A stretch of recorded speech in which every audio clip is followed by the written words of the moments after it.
Hi everyone, welcome my YouTube channel eco accounts tutorial by जिनन। अपनी क्या 12th class की इकोनॉमिक्स की बुक चल रही है और उसका नाम क्या है, फर्स्ट बुक नहीं है, सेकंड बुक है समष्टि अर्थशास्त्र। समष्टि अर्थशास्त्र में पहला चैप्टर हो चुका है एक परिचय, ये देख लिया अपन ने। अब सेकंड चैप्टर चल रहा था राष्ट्रीय आय का लेखांकन। उसके अंतर्गत अपन ने क्या क्या देख लिया। सबसे पहले मैंने पढ़ाया था तुम लोगों को, इन सब की डेफिनेशन पढ़ाई थी, उत्पादन विधि, व्यय विधि, ये आय विधि, फिर जीडीपी इन सब की डेफिनेशन बता दी थी। उपभोक्ता कीमत सूचकांक, थोक कीमत सूचकांक, इन सब की क्या बताई थी मैंने, डेफिनेशन बताई थी। अगला क्या बताया, उससे पहले भी मैंने कुछ पॉइंट बताए थे, वो नोटबुक में लिख के बताए थे उससे पहले। उसके बाद क्या बताया मैंने, समष्टि अर्थशास्त्र की मूलभूत संकल्पनाएं, ये बता दिया था। पहले पॉइंट क्या बताया मैंने, जीडीपी बताई थी, जीडीपी में किस तरीके से क्या क्या हो रहा था, किसको शामिल कर रहे थे, जीडीपी के मेथड क्या थे, उत्पादन विधि, आय विधि, व्यय विधि, इनके बारे में, तीनों के बारे में बताया था मैंने। उत्पादन विधि क्या होती है, आय विधि क्या होती है, और फॉर्मूला भी बता दिया था मैंने तुम्हें। आय विधि, जीडीपी को ज्ञात करने के लिए क्या है फॉर्मूला, मजदूरी प्लस वेतन प्लस किराया प्लस ब्याज प्लस लाभ, ये फॉर्मूला आता है। इसके सवाल भी आते हैं, 1 नंबर के आ सकते हैं ऑप्शन में तुम्हारे। फिर इसके बाद मैंने क्या बताया था, इस गणना में मदों को शामिल किया जाता है, मतलब इस गणना में किन किन मदों को शामिल किया जाता है, किसमें, जीडीपी में। फिर घटता आयात क्या होता है ये भी बताया जाता है। फिर कारक लागत पर जीडीपी, ये भी बता दिया था मैंने तुम लोगों को। ये सारी डेफिनेशन में बता चुकी हूँ तुम लोगों को। अब जो है वो अपना क्या है, कारक लागत। कारक लागत भी मैंने तुम लोगों को बता दी थी, भूमि, श्रम, पूंजी, ब्याज, लाभ, ये होते हैं, ये सारे बता दिए थे। एफसी, फैक्टर कॉस्ट, कारक लागत। फैक्टर कॉस्ट का मतलब क्या है, कारक लागत पर जब जीडीपी की गणना की जाती है तो उसे जीडीपी की एट फैक्टर कॉस्ट कहा जाता है। क्या किया जाता है, फैक्टर कॉस्ट कहा जाता है, मतलब इतनी फैक्ट आई, ये सब बता दिया था मैंने तुम लोगों को। अब जो है वो क्या है, शुद्ध उत्पाद। अब शुद्ध उत्पाद क्या होता है वो पढ़ना है अपन को। इससे पहले भी मैंने तुम लोगों को जब समष्टि अर्थशास्त्र की मूलभूत संकल्पना थी उसके अंतर्गत मैंने तुम लोगों को बताया, उसको बताती हूँ कहाँ बताया था। समष्टि अर्थशास्त्र में मैंने इसका फॉर्मूला भी बताया था, बुक के अंदर भी वही है जो मैं तुम लोगों को बता रही हूँ। ये देखो है, निवल निवेश इक्वल सकल निवेश माइनस मूल्यह्रास, ये बताया था मैंने तुम लोगों को, ये वही है जो मैं अब तुम लोगों को वापस से बता रही हूँ। उसके अंदर बता दिया था। आज ये चैप्टर मैं ना नोट्स के माध्यम से खत्म कर दूंगी ताकि तुम्हारा जल्दी खत्म हो जाए। अगर बुक के माध्यम से रहे अपन तो बहुत ज्यादा लंबा चलने वाला है। उसमें एक ही लाइन क्या है, 2-2 बार बताई गई और कुछ नहीं, उसमें एग्जाम्पल के तौर पर भी वापस बताया गया। अतः दूसरी विधि, अतः दूसरी विधि, अन्य अन्य शब्दों में ऐसे ही बताया गया। उस वजह से क्या करेंगे अपन, नोट्स के माध्यम से ही पढ़ लेंगे आज। शुद्ध घरेलू उत्पाद, नेट डोमेस्टिक प्रोडक्ट, एनडीपी, क्या कहते हैं शॉर्ट में, एनडीपी। अब एनडीपी जहां पर भी आ गया उसको क्या बोलेंगे, शुद्ध घरेलू उत्पाद, नेट डोमेस्टिक प्रोडक्ट। एक वर्ष के दौरान अर्थव्यवस्था के शुद्ध उत्पादन का मूल्य होता है। शुद्ध उत्पादन का मूल्य होता है, शुद्ध उत्पादन मैंने तुम लोगों को बताया था कि जो अपन उत्पादन कर रहे हैं, अपने देश में जो उत्पादन हो रहा है उसमें जो जो खर्चा हुआ वो क्या क्या कहलाता है, शुद्ध उत्पादन कहलाता है। उन वस्तु को बनाने में, ठीक है, क्या देश का कुछ पूंजी उपकरण प्रत्येक वर्ष घिस जाता है या अप्रचलित हो जाता है। इसका मतलब क्या है कि कोई कंपनी है, कंपनी में क्या होती है, मशीन सब होती है। एक बार मैं तुम्हें ये सारे पॉइंट बता देती हूँ, फिर अपन इसको क्या करेंगे, एग्जाम्पल के थ्रू समझेंगे। क्या होती है, मशीनें होती है। मशीनें क्या हो जाती है, खराब हो जाती है। किसी का वायर खराब हो जाता है तो किसी की ऐसी चीजें होती है जो घिस जाती है, उस वजह से क्या होता है, उसमें वो चीजें चेंज करनी पड़ती है। चेंज करने पर क्या होता है, एक्स्ट्रा पैसा लगता है। तो वही है, अप्रचलित हो जाती है या पुरानी हो गई तो उसके क्या होते हैं, पैसे बाद में कम मिलते हैं अपन को। उत्पादन प्रक्रिया के दौरान मशीन उपकरणों, औजारों, बिल्डिंग्स, ट्रैक्टर्स आदि का मूल्य ह्रास हो जाता है जब वे प्रयोग करने के दौरान टूट फूट हो और घिस हो जाती है। इसका मतलब क्या है, बिल्डिंग्स भी टूटती है कि नहीं टूटती है, लगातार अपन उसको यूज करते हैं तो उसकी दीवारें क्या हो जाती है, खोखली हो जाती है। कहीं ये भी होता है कि पानी गिरने लग जाता है, कुछ ना कुछ होता है तो उसमें क्या होता है, रिपेयरिंग मांगता है तो अपन को वो करवानी पड़ती है। तो उससे क्या होता है, अपना जीडीपी मतलब जो अपना मूल्य है वो क्या होता है, उस रिलेटेड वस्तु से कम हो जाता है। इस पूंजी उपयोग के कुल मूल्य को जीडीपी से घटा दिया जाता है। अपन ने जीडीपी पहले निकाली थी, जो शुद्ध उत्पाद था उसको निकाल दिया था। उसके अंतर्गत अब किस में निकाल देंगे अपन, एनडीपी। अपन ने पहले देखा था भूमि, श्रम, पूंजी, ब्याज, लाभ, ये सब क्या थी, कारक कॉस्ट थी। उसके बाद अपन ने जो पढ़ा क्या थी, मजदूरी, ये सब पढ़ा था। जो है ना सामान लाने के लिए खर्चा हो रहा है वो सब क्या था, जीडीपी में उसको टोटल कर रहे थे, तो जीडीपी में उसको देख रहे थे अपन। जीडीपी पे ज्ञात करने की भी कितनी विधियां थी, 3 विधियां थी। तो वो जो विद्या है, तीनों विधियों को, आय विधि, व्यय विधि, तो उनको क्या करेंगे अपन, उत्पादन विधि, उन तीनों को क्या करेंगे, उनके जो जो चीजें आ रही है उनको जोड़ देंगे और उसके बाद जो मूल्यह्रास है मतलब जो घिस रहा है उसको क्या करेंगे, घटा देंगे। एनडीपी, एनडीपी आ जाएगा, क्या आ जाएगा, शुद्ध घरेलू उत्पाद। अब इसका एग्जाम्पल के थ्रू समझते अपन। तुम्हारी सबसे फेवरेट चीज क्या है, फोन, फोन है या नहीं? तो ये क्या है अपना फोन। अब इस फोन को मैंने बनाया, ठीक है, बनाने के लिए क्या क्या चाहिए, एक तो ग्लास चाहिए, ग्लास स्किन की, फिर उसमें प्लास्टिक भी चाहिए होगा, कई जगह लोहा भी यूज हुआ होगा इसमें, और भी बहुत सारी चीजें होगी जो मेरे को पता नहीं है इसके अंदर कौन कौन सी चीजें हुई होगी, यूज होगी, कौन सा मटेरियल यूज हुआ होगा वो सब मुझे नहीं पता। इसमें कुछ मशीनों का भी यूज हुआ होगा, बिना मशीन के तो फोन बन नहीं सकता। अब इसको वापस ये सामान इस साइड से वहां ले जाने में क्या हुआ होगा, जो बस है या गाड़ी है, गाड़ी भी यूज हुई होगी, मजदूर भी लगे होंगे, अब ये सब लगे, ठीक है। अब मैंने क्या किया, यहां से लेके यहां तक जोड़ा, तो क्या प्राप्त होगी मेरे को, जीडीपी, मतलब एक फोन की कॉस्ट प्राप्त हो जाएगी, तो मतलब मेरे को क्या हो जाएगा, जीडीपी प्राप्त हो जाएगी। मतलब इस जीडीपी का कितने, पूरे एक वर्ष की प्राप्त होगी। मतलब अगर मैं इसको सिर्फ इसी को एक फोन या एक फैक्ट्री की ज्ञात करूं, मैं एक वर्ष की नहीं ज्ञात करूं, अभी कितने बने उन्हीं की ज्ञात करूं, उसी के हिसाब से मुझे ज्ञात करना है, तो मेरे को क्या पता चलेगा, प्राइस पता चलेगा, प्राइस पता चल गया कि इतने प्राइस में बनी। फिर अब मुझे बेचना कितना है वो तो मुझ पर डिपेंड करता है, बट मैं पूरी एक साल की गिनूंगी, एक वर्ष का गिना मैंने, एक ईयर का गिना, तो क्या होगी, मेरे को जीडीपी प्राप्त होगी। क्या प्राप्त होगी, जीडीपी प्राप्त होगी। अब इसी में ये मशीन है, एक साल के अंतर्गत मैंने ये मशीन खरीदी, अब नहीं खरीदी है मैंने, नहीं खरीदी, 2 लाख में खरीदी, कितने में खरीदी, 2 लाख में खरीदी मैंने। उसके बाद ये मशीन बनाते मतलब 12 महीने में, 12 महीने में ऐसा तो होता नहीं है कि 12 महीने रेगुलर सही से चलती रहे। 12 महीने में जब ये नई लॉन्च हुई थी, जैसे अभी 2023-24 चल रहा है, तो मैंने ये कब 2024 में खरीदी, अब मैं ये 2025 में खरीदूंगी, मतलब 2025 में ये पुरानी हो जाएगी, तो इसकी जो है ये प्रचलन में कम आ जाएगी, इसकी जगह कौन सी नई मशीन आ जाएगी। जैसे तुम लोग फोन भी होता है, तो फोन भी लॉन्च होता है कि नहीं होता, नया नया हर साल नया लॉन्च होता रहता है, कुछ तो महीनों में भी लॉन्च होते हैं, तो ऐसे कुछ नहीं है, नया कंपनी आती रहती है, मतलब कंपनी के अंदर भी कंपनी मतलब अलग अलग आते रहते हैं। तो वैसा ही है कि क्या होगा, ये मशीन खरीदी, मशीन को अब मैंने खरीद तो लिया, अब क्या होगी, उस अप्रचलन में आ गई, अब नई मशीन आ गई, तो उसको अगर इस कंपनी में बेचने जाऊंगी, इसको क्या करूंगी, तुम यही फोन है, चलो फोन लिया तुम लोगों ने, क्या किया, फोन लिया तुम, इसको 1 साल यूज करने के बाद, या फिर 1 साल में भी नहीं, 2 महीने ही यूज करते हो तुम, कितने 2 मंथ यूज करते हो, भले ही तुम लोगों ने ये कितने में लिया हो, 10,000 में लिया होगा, तो भी तुम्हारे कितने में पड़ेगा फोन, वापस बेचने चाहोगे तो उसको या तो 7 देंगे या उससे भी कम देंगे, 7,000 से भी कम मिल सकते हैं। तो डिपेंड करता है कि तुम कितने में बेच रहे हो, बट ये फिक्स है कि 10,000 में बेचा है, 10,000 में खरीदा, तुम्हें 10,000 नहीं मिलने वाले किसी भी कंडीशन में। तो यहाँ पर भी ऐसे ही एक मशीन अपन वापस से बेचते हैं, तो अपन को क्या मिलता है, उसी अमाउंट में नहीं मिलती अपन को मशीन, वही अमाउंट अपन को वापस नहीं मिलता, जबकि अपन इसमें 2025 तक पहुंचते पहुंचते अपन को कुछ ना कुछ इस मशीन में भी खराबी आएगी, उस मशीन को क्या करना पड़ेगा, अपन को ठीक करवाना पड़ेगा, तो उसका भी जो होगा वो क्या होगा, पैसा लगेगा।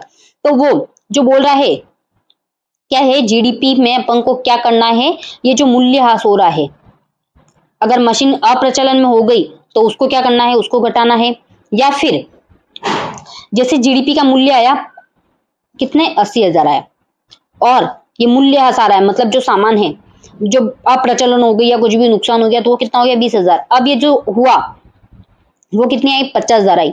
50,000 क्या है, शुद्ध है, मतलब अभी वर्तमान कितनी है, 50,000। जैसे 2024 में कितनी थी, 1 लाख, 2024 में थी 80,000, 2024 में कितनी थी, 80,000, और 2025 में आते आते कितनी होगी, 2025 में आते आते कितनी होगी, 50,000 होगी। अब ये कैसे पता चला अपन को, अपन ने ये सब देखा कि अपन ने फोन बनाया, फोन में क्या क्या चीजें यूज की, उसके बाद अपन ने देखा मशीन को अपन ने इतने में खरीदा था, फिर उसमें इतने में बेचेंगे, या फिर उसमें क्या क्या खराबी आई, वो सब अपन ने देखा, तब जाके अपन को पता चला कि अपन ने कितना 20,000 का लॉस हो रहा है उस मशीन की वजह से। प्रॉफिट हो रहा तो अपन अलग से देखेंगे, और लॉस हो रहा होता अपन अलग से देखेंगे। तो ये एनडीपी यही बोल रहा है, जो एनडीपी है ये यही बोल रहा है कि जो जीडीपी है, जो जीडीपी अपन को पता है किस तरीके से निकाल रहे हैं, वो मैंने बता दी। जैसे अपन एक बार बता रहे हैं कि अपन ने इतना उत्पादन किया, तो उस उत्पादन के लिए अपन सिर्फ देख रहे हैं, तो अपन एक बार के लिए देख रहे हैं, तो अपने क्या होगी, वो प्राइस निकल जाएगी, और उसके बाद अपन पूरे ईयर में देखते हैं तो वो क्या निकल जाएगी, जीडीपी निकल जाएगी। एक साल के अंतर्गत क्या निकलती है, जीडीपी निकलती है। उस जीडीपी में क्या किया अपन ने, मूल्यह्रास, मतलब पूरे साल का जो होगा मूल्यह्रास हुआ वो क्या करेंगे अपन, घटा देंगे, तो अपन को एनडीपी प्राप्त हो जाएगा। तो एक बार स्क्रीनशॉट ले लो। उसके बाद क्या है, normal GDP and real GDP, ये दोनों क्या होती है वो देखते हैं अपन। नॉर्मल जीडीपी, जीडीपी की वर्तमान कीमतों करंट प्राइस पर गणना की जाती है तो उसे नॉर्मल जीडीपी कहा जाता है। जैसे मैंने तुम लोगों को क्या बोला अभी, कैसे गणना की मैंने, एक बार ये भी पढ़ लेते हैं, फिर तुम लोगों को दोनों में डिफरेंस पता चल जाएगा। जब जीडीपी की गणना स्थिर कीमतों पर अर्थात बेसिक ईयर पर की जाती है तो उसे क्या कहा जाता है, रियल जीडीपी कहा जाता है। इसका मतलब क्या है, एक मिनट में तुम लोगों को ये भी एग्जांपल के थ्रू समझाते हैं। एक बार स्क्रीनशॉट ले लेना इसका जिसने नहीं लिया हो, ताकि मैं तुम लोगों को समझा सकूं। जैसे अभी क्या कर रहे थे अपन, जीडीपी की गणना कर रहे थे। जीडीपी की गणना की या नहीं की अपन ने, की, ये जीडीपी आ गई। अब ये क्या बोल रहा है, पहला क्या बोल रहा है, पहला जो है वही बोल रहा है जीडीपी में करंट प्राइस। करंट प्राइस का मतलब ये है कि जैसे ये मैंने मशीन खरीदी, कितने में खरीदी थी, 2 लाख में खरीदी थी, 2 लाख में खरीदी। अप्रचलन के कारण अब कितना हो गया उसमें, 1,50,000 हो गया। कितना हो गया, 1,50,000 हो गया। अब इसमें कितना, 50,000 का नुकसान हुआ, 50,000 की कमी आई, तो उस कमी को क्या करेंगे, ये कौन सी होगी, करंट, करंट के हिसाब से इतना लॉस हो रहा है। और रियल जीडीपी, रियल जीडीपी क्या बोल रहे हैं, बेसिक ईयर, जो बेस ईयर है अपना, बेस ईयर कौन सा है, जैसे 2024 बेस ईयर है, तो उसके हिसाब से अपन उसमें गिनेंगे कितना क्या हुआ क्या नहीं हुआ। बता दिया मैंने, जीडीपी में करंट प्राइस क्या हो गया और बेसिक ईयर, बेस ईयर, जो ईयर अपन ले रहे हैं वो कौन सा ईयर है, बेस ईयर, उसमें क्या करना है, जीडीपी उसको माइनस कर देना। इसकी भी स्क्रीनशॉट ले लेना। फिर है, दो गणना क्यों करते हैं, 2 बार गणना क्यों करते हैं, अपन इसके बारे में पढ़ते हैं कि दरअसल कीमतों में उतार चढ़ाव से जीडीपी की भ्रामक तस्वीर उभर जाती है, इसी से बचने के लिए रियल और नॉर्मल जीडीपी की गणना की जाती है। इसका मतलब क्या है, उतार चढ़ाव के कारण जीडीपी में भ्रामक तस्वीर बन जाती है। जैसे मैंने है ना रियल में कितने में लिया वो सामान, जैसे अपन ने 2 लाख की मशीन थी तो 2 लाख में रियल में ली अपन ने, बट जो करंट में है उसका प्राइस कितना हो गया, 1,50,000 हो गया। तो इससे क्या होगी, भ्रामक तस्वीर हो गई कि नहीं तुम लोगों ने तो ये 1,50,000 में ली होगी, 1.5 लाख में ली होगी, तो तुम बेच कैसे देना इतने में रहे हो, जबकि अपन ने रियल में कितने में ली, 2 लाख में ली। अपन क्यों कॉम्प्रोमाइज कर रहे हैं, तो अपन को क्या होगा, नॉर्मल जीडीपी की गणना और रियल जीडीपी की गणना करने पर ही पता चलेगा। सकल मूल्य वर्णित, gross value add, GVN, GVN को क्या कहते हैं, ग्रॉस वैल्यू एड, जीवीए। पहले अपन ने क्या पढ़ा, एनडीपी, एनडीपी पढ़ा। एनडीपी का मतलब क्या था, शुद्ध घरेलू उत्पाद था। यहाँ पर क्या है, सकल मूल्य वर्णित। इसमें क्या है, अप्रत्यक्ष करों के बिना जीडीपी की जीवीएन है। क्या है, अप्रत्यक्ष करों, मतलब जो टैक्स लगता है कि नहीं लगता है, अपन कोई भी सामान खरीदते हैं तो लगता है कि नहीं लगता है, हर सामान पे जीडीपी लगता है, जीडीपी सॉरी जीएसटी लगता है, अपना जीएसटी लगता है। अब जैसे जीएसटी की अभी वैल्यू कम हुई थी गोल्ड पे, तो क्या हो गई थी, गोल्ड की रेटें कम हो गई थी। वैसे ही अगर जीएसटी की रेटें गोल्ड पे बढ़ जाएगी तो क्या हो जाएगी, वापस से गोल्ड की रेटें बढ़ जाएगी। अब अप्रत्यक्ष कर, ऐसे कर जो प्रत्यक्ष तौर पे नहीं लगाए जा रहे हैं, अप्रत्यक्ष तौर पे लगाए जा रहे हैं, मतलब छिपे हुए कर होते हैं। तो उसमें क्या कहा जाता है, जीडीपी की जीवीए को क्या कहा जाता है, कहते हैं, मतलब जीवीएन मतलब जीडीपी माइनस इनडायरेक्ट टैक्स, जो प्रत्यक्ष तौर पर टैक्स नहीं लगाए जा रहे, इन प्रत्यक्ष तौर पर लगाए जा रहे हैं, उसको क्या करना है, माइनस करना। जैसे कोई कर है, जीएसटी है, जीएसटी के सिवा लगाया जा रहा है, कुछ ऐसा है कि अप्रत्यक्ष तौर पर लगाया जा रहा है, तो उसको माइनस कर दो इसमें, तो अपनी जो रियल अमाउंट है वो प्राप्त हो जाएगा कि ये है ना रियलिटी में इतना है, बट ये इसका अमाउंट जीएसटी लगने के बाद उसके बाद इतना हो रहा है। ठीक है, जब किसी वस्तु में के बाजार कीमत से उस पर लगने वाले अप्रत्यक्ष करों को घटा दिया जाता है तो उस वस्तु का मूल मूल्य प्राप्त हो जाता है। मैंने वही बोला, जीएसटी है, जीएसटी घटा दो तो भी पता चल जाएगा तुम लोगों को उसका वास्तविक मूल्य क्या था। अब जीएसटी इतना लगाया तो इस वजह से इतना बढ़ रहा है। जीवीपी तब सामने आता है जब अर्थव्यवस्था में उत्पादित सभी वस्तुओं और सेवाओं के मूल मूल्यों की गणना करना है। जीवीपी का क्या अर्थ है, इसका उद्देश्य क्या है, मुख्य रूप से जो वस्तुएं हैं और सेवाएं हैं उनका मूल्य, जो मूल मूल्य है वो की उसकी गणना करना है, मतलब जीएसटी के बिना भी कितना मूल्य हो सकता है उसकी गणना करना है। अब जीवीपी, जीडीपी और अप्रत्यक्ष कर के बीच संबंध निर्धारण करने के लिए जरूरी है। यदि जीडीपी की वृद्धि बिना जीवीए के समान नहीं है तो यह विसंगति अप्रत्यक्ष कर में वृद्धि के कारण आई है। इसका मतलब क्या कह रहा है, अगर कोई सामान है, सामान में कोई बढ़ोतरी नहीं हुई है, मतलब सामान उतना ही है, जैसा अभी मैंने तुम लोगों को फोन का एग्जांपल दिया था, उस एग्जांपल को ही अच्छे से समझ। अभी अपन क्या देख रहे हैं, फोन के बारे में देख रहे हैं अपन। फोन में अपन को क्या करना है, जीवीपी प्राप्त करना है, सॉरी जीवीए एड जीवीए प्राप्त करना है, तो उसमें अप्रत्यक्ष कर कुछ भी हो सकते हैं। जैसे अपन ने कितना, फोन कितने में था, अपने 10,000 में था, 10,000 क्या है उसका मूल्य है, बट ये मूल मूल्य ये किसको पता, 10,000 जो है फोन कितने का है अपने, इसका फॉर्मूला क्या है, जीडीपी माइनस अप्रत्यक्ष कर मतलब इनडायरेक्ट टैक्स। इसका फॉर्मूला है, फोन कितने का है, 10,000, फोन 10,000 का है। अब 10,000 में जीएसटी, इसमें जीएसटी अप्रत्यक्ष कर है यूं समझ लो, और ये कितना है, 18% है, 18% है। अब जीडीपी, मुझे पता है कि जो है फोन की कीमत कितनी आ रही है, 10,000 आ रही है। अब 18% कितना हो गया, 1,800 हो गया। अब मैं ये 1,800 इसमें माइनस कर दूंगी तो मेरा क्या आ जाएगा, इसमें क्या आ गया, 8,800। 8,800 क्या है, इसकी रियल कीमत है। ये रियल कीमत ज्ञात करने के लिए अपन को क्या करना पड़ेगा, जो अपन ने टैक्स लगाया उसको क्या करेंगे, घटाएंगे, तो अपन को रियल अमाउंट प्राप्त हो जाएगा। तो ये जो है वो यही बोल रहा है कि अपन को जीवीए, अगर जीवीए निकालना है अपन को तो क्या करना है, अप्रत्यक्ष जो कर है वो क्या करना है, अपन को घटाना है, ताकि अपन को वास्तविक मूल्य पता चल सके और उसमें कितनी है ना टैक्स लग रहा है वो भी पता चल सके अपने।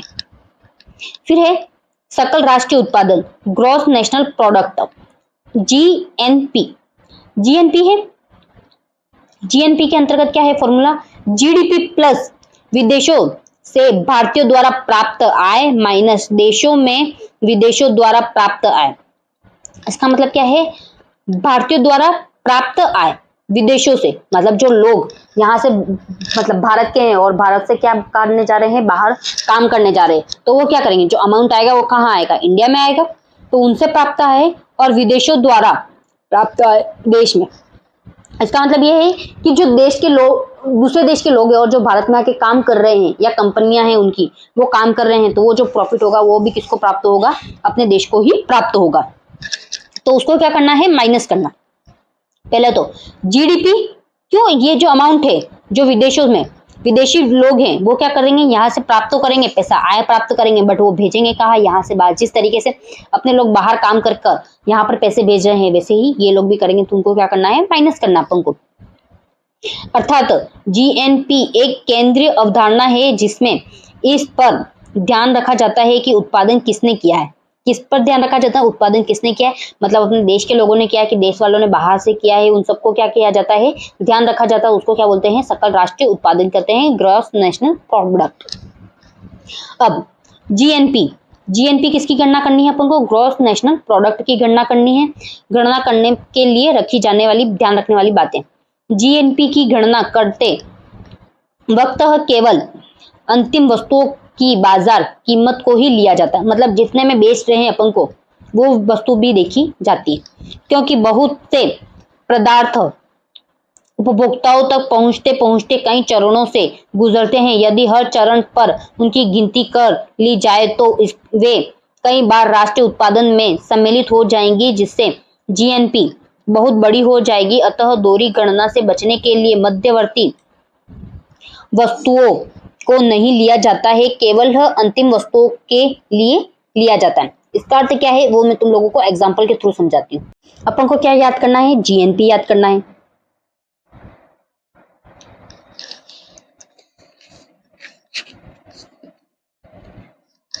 अपन ने अभी तक क्या क्या पढ़ा, क्या पढ़ लिया अपन ने, जीएनपी पढ़ लिया। उससे पहले भी अपन ने एक चीज पढ़ी थी, क्या पढ़ा था अपन ने, एनडीपी पढ़ा था।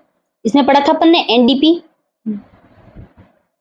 एनडीपी पढ़ लिया अपन ने, फिर क्या पढ़ा अपन ने, जीवीपी पढ़ लिया, जीवीपी के बाद क्या पढ़ा अपन ने, जीएनपी पढ़ रहे हैं। ये क्या है, राष्ट्रीय।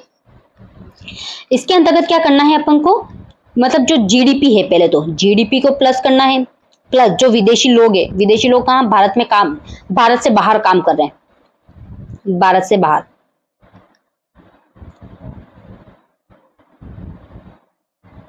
की आय माइनस जो विदेशी लोग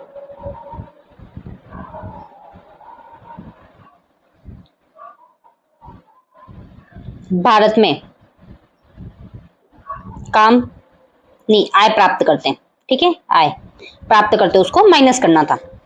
इसका मतलब, और इसमें जो वस्तुएं है वो कौन सा, अंतिम मूल्य लिया जा रहा है। अंतिम मूल्य मैंने तुम लोगों को पहले ही बता दिया, अंतिम मूल्य क्या होता है, कौन सा मूल्य लिया जाता है, अंतिम मूल्य लिया जाता है। क्यों लिया जाता है वो मैं तुम लोगों को बताती हूँ। अंतिम मूल्य क्यों लिया जा रहा है, देखो जैसे अपन क्या पढ़ रहे हैं, जैसे अभी अपन ने फोन का एग्जाम्पल लिया था, ये क्या है, फोन। अब मैंने देखा कि फोन जो बना वो कितने में बना, अपने जो फोन बना वो 8,000 में बना, अब सॉरी 8,000 में, ठीक है, 8,000 में बना। दूसरी जगह गया, जहां होलसेल कंपनी से गया बाहर गया तो कितने में बिका, 8,000 में। इन्होंने 8,200 रुपए में हर प्रोडक्ट बेच दिया। उसके बाद वो प्रोडक्ट फिर से आगे गया, आगे जाने के बाद कहा कितने में बेचा उसको, 8,500 में बेचा। उसके बाद ये वापस से आगे गया तो 8,600 में बेचा, फिर आगे वापस गया तो 8,700 में बेचा, और ऐसे करते करते तुम्हारे पास आते आते कितने में हो गया, ये फोन 10,000 का हो गया। फोन कितने में हो गया, 10,000 का। कहां तक, पास आते आते। अब इसमें ये जो अंतिम मूल्य है उसको गिना जाएगा। अगर मैं इसको भी गिनूंगी, इसको भी गिनूंगी, इसको भी गिनूंगी, इसको भी गिनूंगी, इसको भी गिनूंगी, और फिर लास्ट में इसको भी गिनूंगी, तो क्या हो जाएगी, दोहरी गणना हो जाएगी। क्या हो जाएगी, दोहरी गणना हो जाएगी। इसलिए अपन कौन सा मूल्य गिनते हैं, ये जो अंतिम मूल्य है उसको गिनेंगे। तो तुम लोगों को ये समझ में आ गया होगा अंतिम मूल्य अपन क्यों गिनते हैं, ठीक है। अब जो है वो अपन आगे देखते हैं, अगला पॉइंट। जीडीपी में मुक्त वस्तुओं और सेवाओं को शामिल नहीं किया जाता है क्योंकि उनकी बाजार कीमत का ठीक अंदाजा नहीं होता है। जैसे मौका, कच्चे माल का पालना, अध्यापक द्वारा अपने पुत्र को पढ़ाना, संगीतकार का अपने मित्रों की संगीत सुनाना। इसका मतलब क्या है, कुछ ऐसे चीजें हैं जिनको जीडीपी में शामिल नहीं किया था, जीएनपी में शामिल नहीं किया जाता। जैसे अध्यापक अपने बच्चे को पढ़ा रहा तो उसमें क्या कर रहा है, वो उससे पैसे लेगा, नहीं लेगा। संगीतकार अपने दोस्तों को ऐसे ही संगीत सुना रहा है, तो वो क्यों सुना रहा है, ऐसे ही टाइम पास करने के लिए सुना रहा है, उनके मन को अच्छा लगे यूं करके, तो उनसे भी पैसे नहीं लेने वाला, और तुम्हारे दोस्त देने वाले भी नहीं है। अगर तुम लोग उसको मांग भी लोगे, अगर तुम्हारे शादी में भी आके वो गाना गा ले तो भी वो तुम लोगों को नहीं देने वाले, तो उनको शामिल नहीं किया जाता जीएनपी में। जीएनपी में ऐसे सौदे नहीं लिए जाते हैं जो चालू वर्ष के उत्पादन से प्राप्त नहीं होते हैं व जिनकी उत्पादन में कोई योग नहीं होता है। इसका अर्थ क्या है, जैसे देखते हैं, पुरानी वस्तुएं, पुरानी कंपनियों के शेयर व ऋण पत्र तथा परिसंपत्तियों का क्रय विक्रय, इन्हें जीएनपी में शामिल नहीं किया जाता क्योंकि इनसे राष्ट्रीय उत्पादन में कोई वृद्धि नहीं होती, केवल वस्तुओं का हस्तांतरण होता है। इसका मतलब क्या बोल रहा है ये, कि ऐसी वस्तु है जो पुरानी बनी हुई है, मतलब क्या है, पुरानी कंपनियों के पुराने शेयर से उन सबको नहीं गिना जाएगा। जो चालू वर्ष है, चालू वर्ष के उत्पादन में उसको नहीं गिना जाएगा, मतलब जो पुराना है उसको पुराना ही रखा जाएगा। जैसे मैंने अपना स्टॉक है 5 लाख रुपए का, और 5 लाख में से मैंने 3 लाख का ही बेचा है, 3 लाख का जो है सकल घरेलू मतलब जो जीडीपी है उसमें गणना हो गई, और 2 लाख का बचा है, या फिर उस 5 लाख की गणना हो चुकी है, तो मैं उसको वापस से जो नया स्टॉक है उसमें नहीं गिनूंगी, उसको क्या करूंगी, रहने दूंगी। जो 2 लाख का है स्टॉक पड़ा, उसको क्या करेंगे अपन, रहने देंगे, उसको गणना नहीं करेंगे। 5 लाख की गणना हो चुकी है अपनी, इसलिए, ठीक है। सामाजिक सुरक्षा के अधीन, जैसे मैंने अभी फोन का एग्जांपल बताया था इससे पहले अपन ने जो इसमें पढ़ा, तो इसमें क्या बताया था, मैंने एक फोन का एग्जांपल बताया था। फोन जैसे 10,000 में प्रोडक्ट बने, 150 बने, मतलब 150 प्रोडक्ट बने, उसमें से 100 प्रोडक्ट बेच गए और 50 बचे, तो 50 का जो अमाउंट बचा है तो उसको पहले ही जीडीपी में गिन लिया गया है। वो तो दुकानदार ने खरीद लिया, अब जब बेचे तब बेचे, बट इस साल की तो पूरी गणना हो चुकी है, उसको बाद में नहीं गिन सकता क्योंकि वो जीडीपी में ऑलरेडी इंक्लूड हो चुके हैं, ठीक है क्या। अब अगला, सामाजिक सुरक्षा के अधीन प्राप्त होने वाले भुगतान जैसे बेरोजगारी भत्ता, बीमा भत्ता, बुढ़ापे में प्राप्त होने वाली पेंशन, सार्वजनिक ऋण पर प्राप्त होने वाला ब्याज, ये सभी जीएनपी में शामिल नहीं होते हैं क्योंकि इन्हें प्राप्त करने वाला कोई भी सेवा प्रदान नहीं होता है। इनसे प्राप्त होने वाली कोई भी सेवा प्रदान नहीं होती। इसका मतलब क्या है, सुरक्षा के लिए, सामाजिक सुरक्षा के लिए जो भुगतान किया जाता है, जैसे बेरोजगारी भत्ता गवर्नमेंट द्वारा दिया जा रहा है, बीमा भत्ता भी क्या दिया जा रहा है बुढ़ापे में, वो भी किसको दिया जा रहा है, किसके द्वारा दिया जा रहा है, गवर्नमेंट द्वारा दिया जा रहा है, हमें दिया जा रहा है। किसको दिया जा रहा है, हमें दिया जा रहा है। किसके द्वारा दिया जा रहा है, गवर्नमेंट द्वारा दिया है। पेंशन भी गवर्नमेंट द्वारा दी जा रही है। सार्वजनिक ऋण पर, तो सार्वजनिक ऋण भी किसके द्वारा दिया जा रहा है, या तो बैंक देगी या फिर है ना ऐसी कोई संस्था देगी जिससे अपन ले सकते हैं, तो उसको किसमें, जीएनपी में शामिल नहीं किया जाता। अब पहले अपन ने जीएनपी की गणना कैसे करनी है वो तो देख ली, फॉर्मूला भी देख लिया, बट किस किस को शामिल नहीं करना वो भी ध्यान रखना। जैसा होगा कि उसमें ना भत्ता इतना मिला, ये इतना मिला, यूं करके ऑप्शन आ जाएगा तुम्हारे, बट तुम लोगों को उसको जोड़ना नहीं, उसको वैसा का वैसा छोड़ देना। पूंजी परिसंपत्तियों में बाजार मूल्य में उतार चढ़ाव के कारण जो लाभ हानि होती है उन्हें जीएनपी में शामिल नहीं किया जाता। इसका मतलब क्या है, जो वस्तु जितने में बन गई उतने में बन गई, अब उसके मूल्य में कमी आ रही है या उसमें प्रॉफिट हो रहा है, उसकी क्या होगी, अचानक कीमत से बढ़ गई, तो भी उसको जीएनपी में शामिल नहीं किया जाएगा। बशर्त से उत्पादन या आर्थिक क्रिया के कारण ना हो। किसके कारण हो, आर्थिक क्रिया के कारण नहीं होना चाहिए, तो उसमें नहीं गिना जाएगा। अगर आर्थिक क्रिया के कारण होता है तो उसमें मूल्य क्या किया जाएगा, जीएनपी में गिना जाएगा।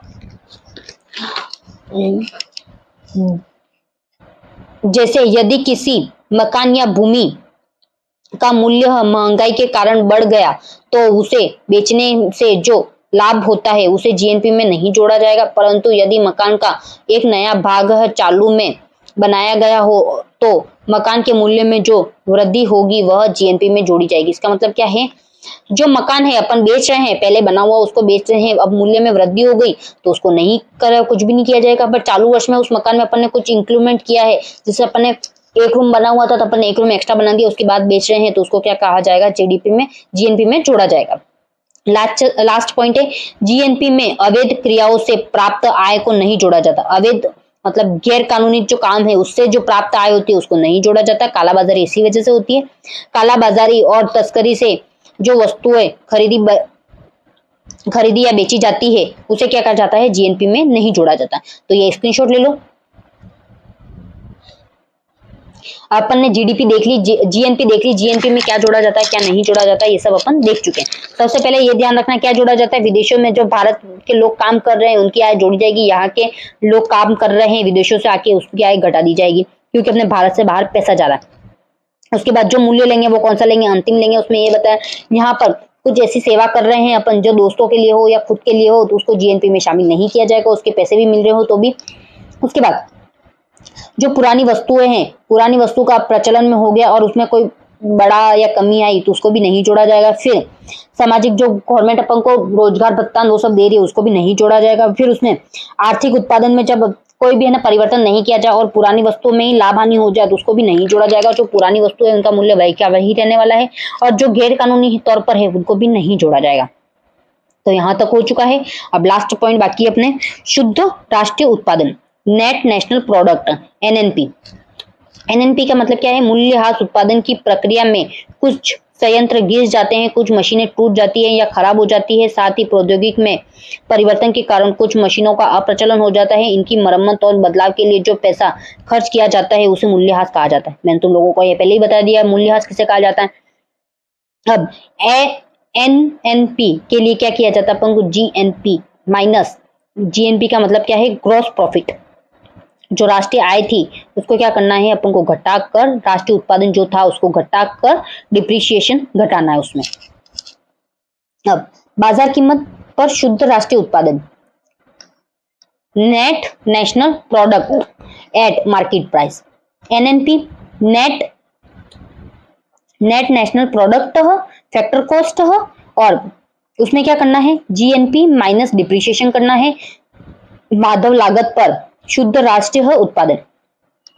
इसका अर्थ क्या है, किसी देश में एक वर्ष के उत्पादन के साधनों के सहयोग से जो वस्तुओं का शुद्ध उत्पादन फैक्टर कॉस्ट पर शुद्ध राष्ट्रीय आय ज्ञात होती है। इसका अर्थ क्या है, एक वर्ष के अंतर्गत जो उत्पादन के साधन यूज किए गए हैं एक वस्तु को बनाने के लिए, तो उसके आधार पर जो जो उसमें खर्च किया गया उसको क्या कहा जाएगा, टोटल कॉस्ट कहा जाता है। इसमें मजदूरी, वेतन, लागत, ब्याज तथा लाभ के रूप में प्राप्त आय, विदेशों से शुद्ध आय सम्मिलित की जाती है। अब एनएनपी, एनएनपी क्या है, नेट नेशनल प्रोडक्ट में क्या क्या याद घटाना है अपन को, जो मध्य में है वो घटाना है अपन को, फिर माइनस इनडायरेक्ट टैक्स करने, फिर सब्सिडी करनी है। एनएनपी की राष्ट्रीय आय गणना हो गई। अब ये जो टॉपिक है अपना खत्म हो गया, तब स्क्रीनशॉट ले लो। अब जो भी पॉइंट बताया मैंने तुम लोगों को अच्छे से याद रखना, और कुछ भी नहीं है, यही है सारा। और अभी भी ऐसा कुछ हो जो समझ में नहीं आया हो तो देख लेना, और एग्जाम्पल अच्छे से ध्यान रखना। तुम लोगों को एक दो ऐसे ऑप्शन डाल देगा जो तुम्हारे काम के नहीं है, बट वो तुम लोगों को ध्यान रखोगे तो तुम्हारे हो जाएगा। Okay bye.